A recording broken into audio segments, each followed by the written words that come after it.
I have no idea why it's become such a controversial or even sometimes political issue to take a stance one way or another on if this show is any good, but I just want to come right out and say it's pretty okay. I wanted it to be phenomenal just to silence the haters, and maybe that makes me a spiteful person, but I really do wish it was better. There are moments of genuine jaw-dropping greatness. I'm mainly looking at you, episode 5, but overall, this was no Andor, and I knew that already. Halfway through the season I knew it and made a video about how despite any aspect that could be seen as lacking, it does not deserve the hate. And though that topic will inevitably come up again, go watch that video for my thoughts on all the undeserved hate it's getting. But this video is about the season as a whole. So now that it's wrapped up, let's review season 1 of The Acolyte.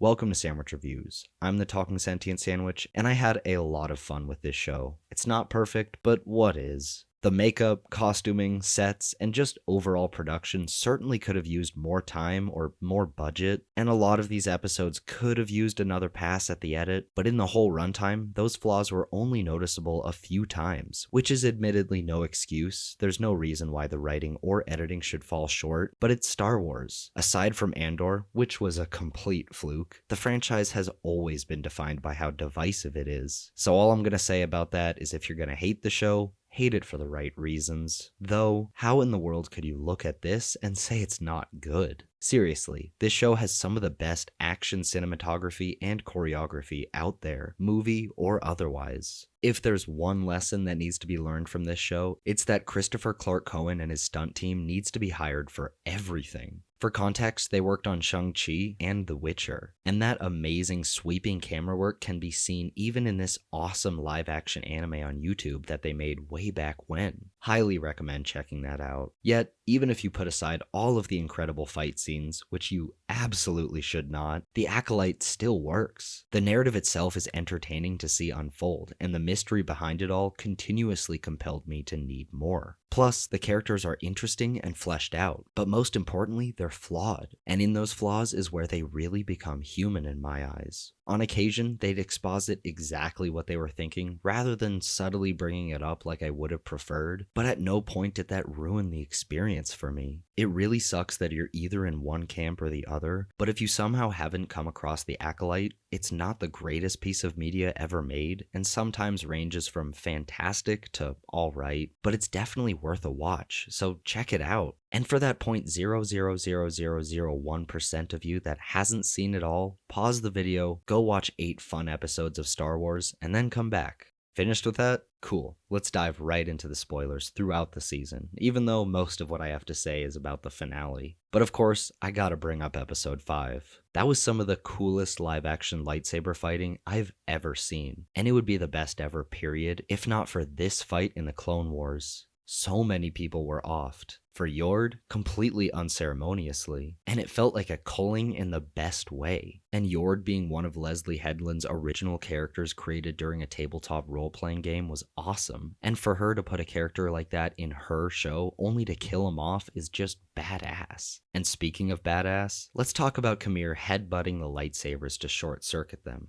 Perfect. I mean, it does bring up the question of why doesn't everyone use cortosis now that it's been confirmed in a canon Star Wars project that it can disrupt lightsabers? Though the answer is the same as it is for Beskar. It's not just lying around, it's extremely rare. Besides, if any supposed flaw is going to be pointed out with the villain's design, point out that he's welding the mask back together, but scientifically, the welding arc should be shorting out. But anyway, later on in the 5th episode, there is a weird moment of weird editing where Sol is hit with a stun ray, then there's a grand establishing shot, and presumably seconds later, they just go back to a shot of May and Osha. It was strange at best, but like I said before, that was an exception to what was mainly a captivating watch. And that was all thanks to me needing to know more about the mysterious past event that occurred between the Jedi and the Coven of Witches. Being slowly revealed what actually happened, we see portions of the truth before getting the whole flashback in the penultimate episode. And even then, I was questioning if what we saw was real. Overall, I thought it was a fantastic through line in the narrative. So many separate mysteries within the story were built into it, and that kind of interwoven puzzle is a lot more difficult to make than one might think. Yet, I think it's time to bring up Soul, even though, let me tell you, it is too soon. I mean, I'm writing this right after I finished watching the finale, and I'm still emotionally reeling from what just happened to my boy. Because the big mystery behind it all was revealed in episode 7, that Soul killed Anissa, and had been hiding that fact ever since. It may have been an accidental, spur-of-the-moment decision, but it happened nonetheless. So Soul was the bad guy, kinda. And the fight between Soul and Khmer was nothing short of spectacular. It may not have been as good as the standout fights in episode 5, but I enjoyed how reminiscent it was of Anakin just hacking away at Obi-Wan when they were going through those tight corridors and everything was just erupting in sparks. However, it wasn't until Mei and Osha kicking each other transitioned into the red and blue lightsabers clashing that I knew this finale was absolutely popping off. But inevitably, Soul was outnumbered, and after attempting to talk his way out of it, Osha pulls a Vader and force chokes him. And I wish I could just be angry at the situation and make a video complaining about how they shouldn't have killed my favorite character, but I understood where Osha was coming from. I could be wrong, but I interpreted that whole scene as what the entire runtime was building up to. Every interaction and every choice was made to give more emotional weight to Osha bleeding a lightsaber. And it might just be because it was the first time we've seen that happen in live action, but I had full body goosebumps. In any case, that's why I loved this finale and the show in general. There were dark force users murdering people, but the real antagonist was the Jedi's arrogance. Some people say it's lore breaking, but the season ends on the basis that the Jedi sort of know, but will go out of their way to deny the Sith's existence. And that only upholds what George Lucas originally intended. But what did you think of The Acolyte? Do you think it deserves another season? Let me know down in the comments. And as always, thanks for watching. Make sure to leave a like, subscribe for weekly video essays and reviews, and enjoy a delicious sandwich.